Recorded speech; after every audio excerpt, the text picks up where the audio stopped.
Judaism seems to have an obsession with singing. We sing at the Shabbos table at home, we sing in shul, the Levites sang in the temple, and we read the Torah with a song. As a matter of fact, in this week's Parsha, Haazinu, Hashem describes the Torah itself as a shira, a song. I think there's an important message here. What makes a song perfect? It's having the right balance between harmony and diversity.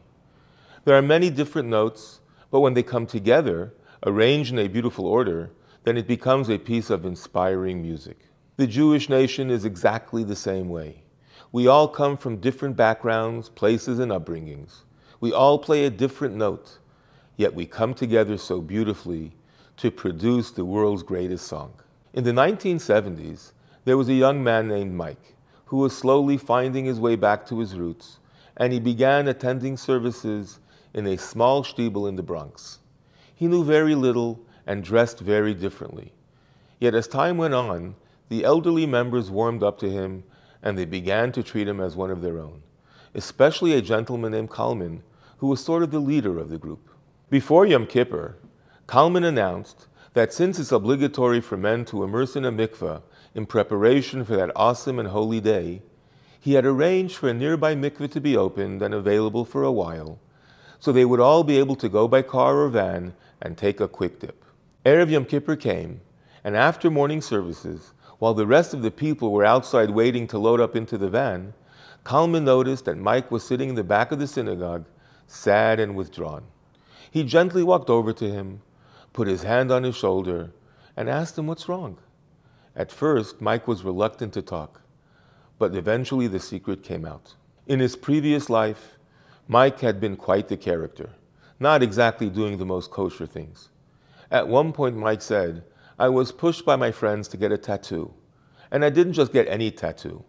I got one that was really inappropriate. Till now, I've been able to hide it from all of you. But now that we're going to the mikveh, and I have to tell you, I've been really looking forward to purifying myself. But I'm worried that once others see what I've connected to my body, that will be it. None of you will ever look at me the same way, or even let me in here anymore. And you know what? You're right. I probably don't even deserve to be here." And with that, Mike broke down and began sobbing. The kind Kalman said softly, "My son, you have nothing to worry about. Please, let me see your tattoo. I promise I won't be repulsed. I won't think anything." Mike slowly pulled back his sleeve, and indeed it was quite a sight to see.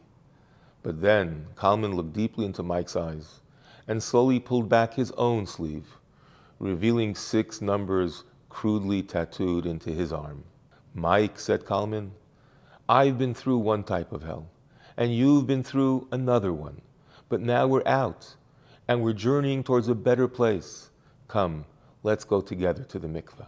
This is the Jewish song. A Holocaust survivor from Poland, a Baal Tshuva from the Bronx, a rabbi from Sherman Oaks, and a YouTube viewer from wherever. Together, we create the most beautiful symphony of all.